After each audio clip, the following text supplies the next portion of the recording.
tout le mouvement dans une seule direction. Donc la baisse ou bien la hausse. Donc c'est un peu ça le swing trader. Maintenant, on va voir les avantages et les limites du swing trading. Donc, les avantages, c'est qu'il convient parfaitement aux personnes qui travaillent et ne disposent pas d'énormément de temps. Donc, comme nous, par exemple, on va à l'école, le swing trading, ça peut être bon.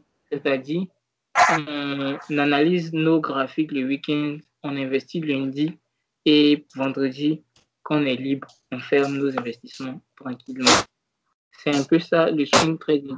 Mais il faut être patient. Si tu n'es pas patient, tu ne peux pas faire le swing trading. Parce que tu verras ton argent dans le rouge en train de perdre l'argent le lundi. Le mardi, tu verras que ta position est gagnante, que tu es arrivé peut-être à 500 dollars comme ça. Et tu verras le jeudi que tu es redescendu à 100 dollars. Et puis le vendredi, tu vas voir que tu es à 50 dollars, mais tu vas devoir fermer ta position. Un peu comme ça.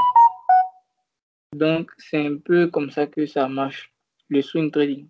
Donc, c'est bien plus efficace que l'investissement passif. On va voir ce qu'est l'investissement passif. Donc, elle privilégie le timing. Comme je vous ai dit, on va voir un peu sur le graphique. Il faut être là quand le prix il va commencer à changer de direction. Genre, à partir d'ici, comme ça. Il faut vraiment être là. Il faut vraiment être là quand le prix va changer de direction. Sinon, si tu n'es pas là, tu ne seras pas à l'heure.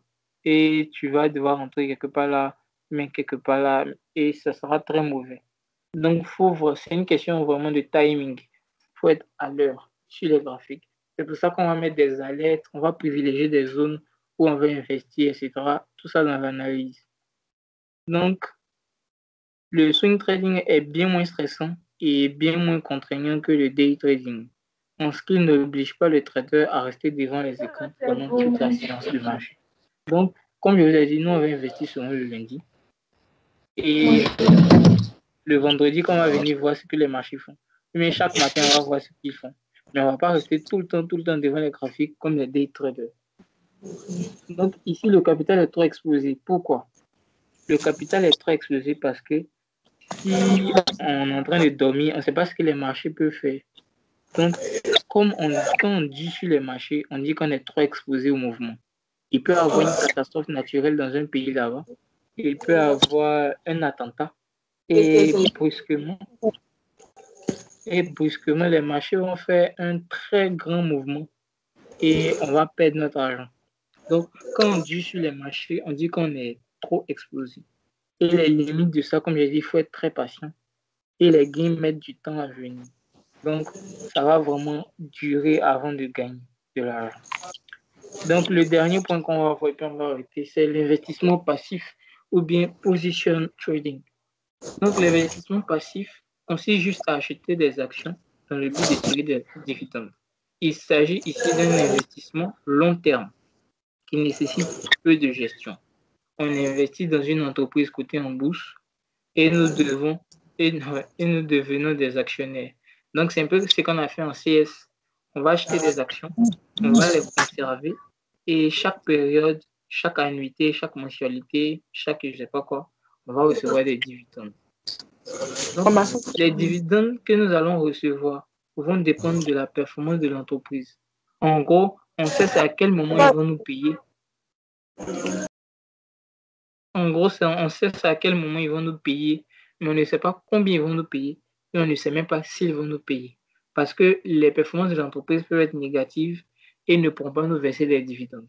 En gros, on devient des actionnaires, c'est-à-dire des associés de l'entreprise. Donc, si l'entreprise a fait des bénéfices, elle va donner une partie. Si elle fait des pertes, on va devoir supporter les pertes. C'est-à-dire que le prix de l'action qu'on a achetée là va diminuer. C'est comme si on achète quelque chose qui coûte 1000 francs et puis le lendemain, il coûte 500. On a perdu de l'argent. Donc, ici, l'investissement passif, c'est vraiment, tu investis, tu gardes ça pendant une année, 5 ans, voire plusieurs mois. Et à chaque fois, ils vont te donner des dividendes s'ils réalisent des bénéfices. S'ils gagnent beaucoup de bénéfices, tu auras beaucoup d'argent. S'ils ne gagnent pas, bon. Le problème avec cet investissement, c'est que tu n'as pas vraiment le contrôle. Parce que ça va dépendre des performances de l'entreprise. Si elle ne réalise pas de bénéfices, tu gagnes rien. Si elle réalise, tu vas gagner. Donc, cette méthode est idéale pour ceux qui ne veulent pas apprendre le trading, mais qui veulent profiter de la bourse néanmoins. Donc, ils vont soit investir sur, sur une société ou bien investir sur la croissance économique d'un État ou d'une région ou d'un secteur d'activité et ils vont recevoir des dividendes. C'est un peu ça. Donc, demain, on va commencer vraiment la partie la plus importante, l'analyse. L'analyse, ça vaut 25% de la formation en trading. Pourquoi? Parce que si on finit l'analyse, vous serez capable de trader.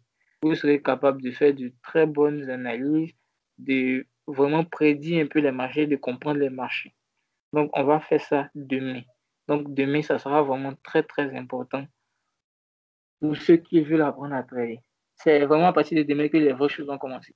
On va voir l'analyse fondamentale, l'analyse des graphiques et puis l'analyse comportementale. Donc, on a fini notre séance. Maintenant, si vous avez des questions, vous pouvez les poser.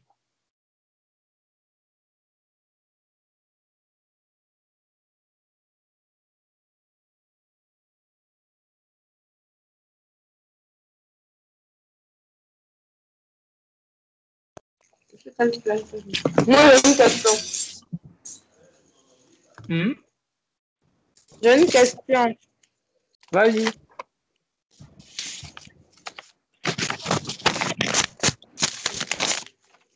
Bon, il faut maintenant.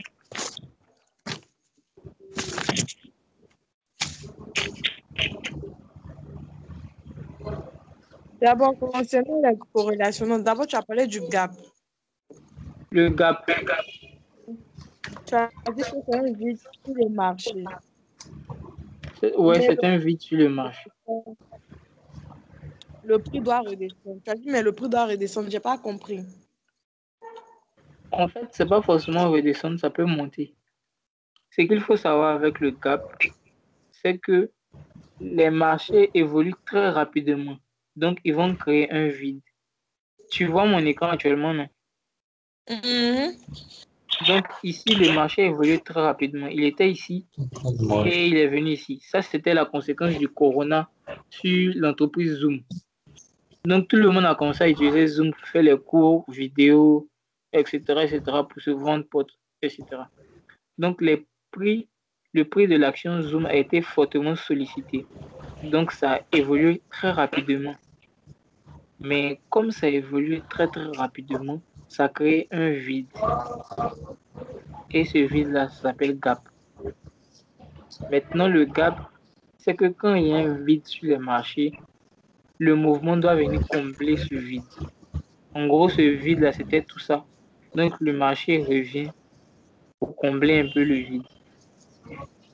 Est-ce que tu as compris? C'est ce que tu dis actuellement même que je ne comprends pas. Le marché revient pour combler le vide. Comment? En fait, c'est ce qui s'est passé avec les bougies rouges que tu vois là.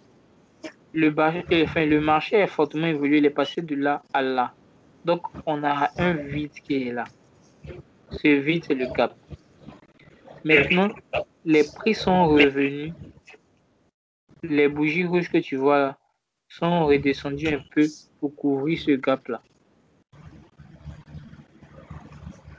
Tu comprends toujours pas? Donc, si je comprends bien, ça peut monter.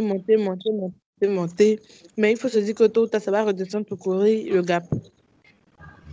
Oui, en fait, le problème avec le gap, c'est pas que ça monte ou ça monte.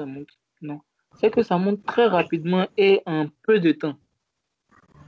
C'est-à-dire, c'est monté très rapidement.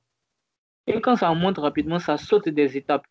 C'est-à-dire, par exemple, c'est comme si une paire de chaussures vaut 1000 francs actuellement. Demain, ça va valoir 1500, après 2000. Mais un coup, la paire de chaussures vaut 1 million. Donc, on voit que le prix a fortement évolué. Les prix vont devoir redescendre parce qu'il n'y a pas des gens qui peuvent se permettre d'acheter à ce prix-là. Donc, les prix vont redescendre d'abord avant que tout le monde voie un peu la qualité de la chaussure, je sais pas, et le prix. Ils vont voir que le prix, enfin, que la chaussure est fortement sollicitée, ça veut dire que la chaussure est bonne. Et maintenant, on va commencer à réinvestir et les marchés vont reprendre, par exemple, leur hausse. Tu vois maintenant, non? Ah, d'accord. Ouais, je comprends. Est-ce que vous avez d'autres questions? Maintenant, concernant la corrélation, là, bon, tu Mhm. as répondu à la question. Tu as déjà répondu. Tu as de savoir comment savoir que deux choses sont sont en corrélation, sont corrélées. Tu as déjà répondu. Maintenant, euh, quelle question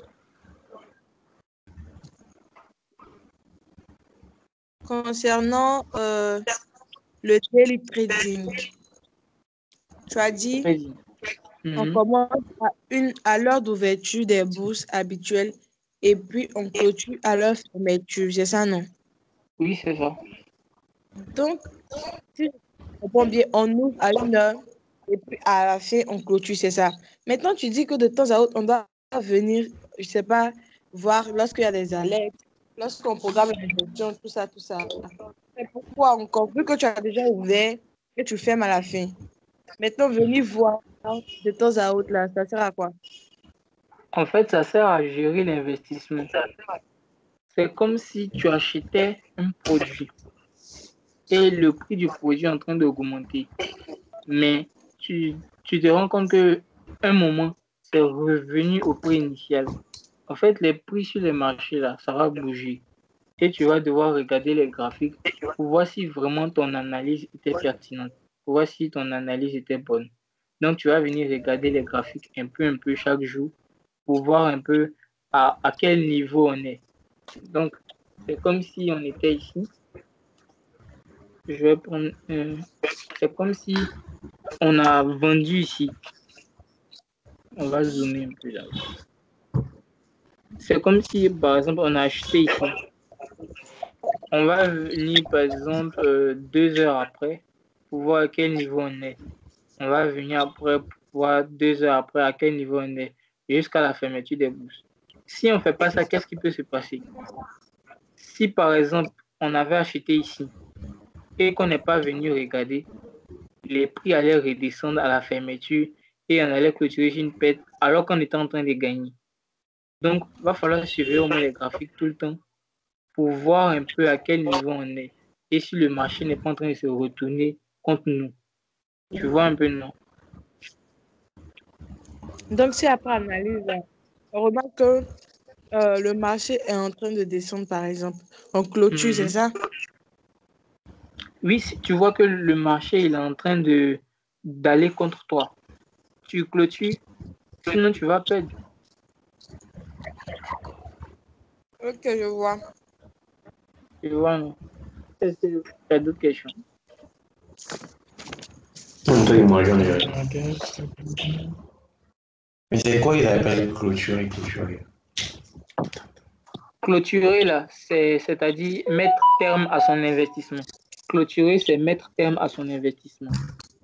Donc, si tu as acheté et que tu vends là, on dit que tu as clôturé ton investissement. Donc, tu as mis terme à ton investissement.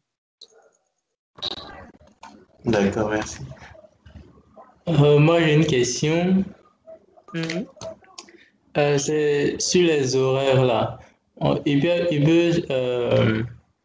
Bon, certaines bourses peuvent être ouvertes tandis que d'autres sont fermées.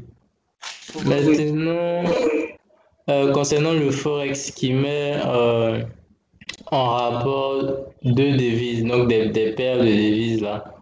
Si par exemple on est au moment où la session européenne est ouverte, tandis que la session américaine n'est pas encore ouverte, est-ce que ça Ouais. aura un Mhm. grand impact sur, par exemple, la paire euro-USD comme ça?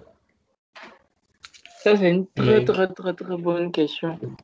Parce que sur le Forex, ça met en évidence deux paires de devises. Et comme ça met en évidence Mhm. deux paires, enfin deux monnaies, ça veut dire que pendant que les Américains sont en train de dormir, par exemple, si on prend l'euro USD Mhm. comme tu as dit, pendant que les Américains sont en train de Oui. dormir, les Européens sont en train de travailler. Donc, il y aura un avantage à privilégier l'euro par rapport au dollar. Donc, en gros, on va dire que l'euro va monter par rapport au dollar. Donc, si 1 euro valait, enfin, 1,17 par exemple dollars, quand quand les Européens seront en train de travailler et les Américains seront en train de dormir, ce montant va monter un peu avant que les Américains se réveillent et commencent à travailler. C'est pour ça que les marchés aussi, tu vois, non? C'est pour ça qu'il y a un peu la mécanique des mouvements. Tu dis? D'accord. Oui, je vois, je vois. Tu vois? Maintenant, une autre question. On a cité différents types de trading, comme le day trading, le scalping, etc. Maintenant, les graphiques là. Si par exemple tu fais du day trading, c'est mieux de mettre les courbes là, les périodes là, tu mets les courbes là en minutes, en heures ou en jours. Genre, Oui, ça comment aussi, c'est une choisir bonne question. Pourquoi? En fait, parce que le day trader, lui, il regarde au jour le jour les graphiques. Donc, c'est préférable pour lui de regarder des unités de temps de 30 minutes, de 15 minutes ou de 1 heure. Parce qu'il pourra voir bien ce qui se passe sur les marchés. D'accord. Et le scalper, par exemple? Le scalper, lui, comme il va profiter seulement de petites variations de mouvement, il va mettre par exemple du 1 minute, du 5 minutes ou bien du 15 minutes pour voir rapidement ce qui se passe. Maintenant, les autres, comme le swing trader, le position trader, eux, ils investissent à long terme. Donc, ils vont privilégier des unités de temps élevées comme mensuel, quotidien, 4 heures ou encore hebdomadaire. D'accord, compris. Merci. Maintenant, bon, une dernière question. Oui. Une dernière question. La dernière fois, tu nous avais montré, tu nous avais expliqué le principe du marteau. Quand la courbe est sous forme de bougie, là. Bon, quand le graphique est sous forme de bougie. Maintenant, les marteaux, là, est-ce qu'on peut avoir un marteau où la queue est au-dessus et puis un marteau où la queue est en dessous? Genre, est-ce qu'on peut avoir les deux types, quoi? Oui, on peut avoir Est-ce que les deux. les deux types existent? Voici un cas ici. On a un marteau et puis un marteau inversé. Donc, on va mieux voir ça dans l'analyse des bougies. C'est en gros ce qu'on va faire demain. On va bien voir ça dans l'analyse des bougies.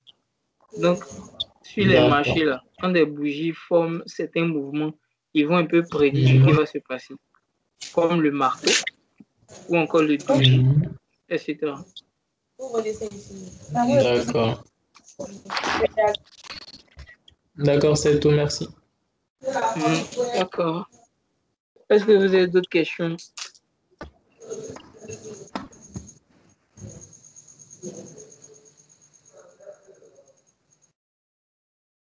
Si vous n'avez pas d'autres questions, on se donne rendez-vous demain pour l'analyse.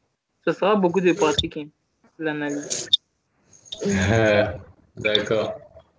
Mais à partir de l'analyse, on pourra trader maintenant et on pourra faire vraiment beaucoup de choses. C'est en gros à partir de demain que vous allez devoir vous entraîner avec les plateformes que je vous ai dit de télécharger là. Donc, ça va être très, très intéressant. D'accord, il n'y a pas de souci.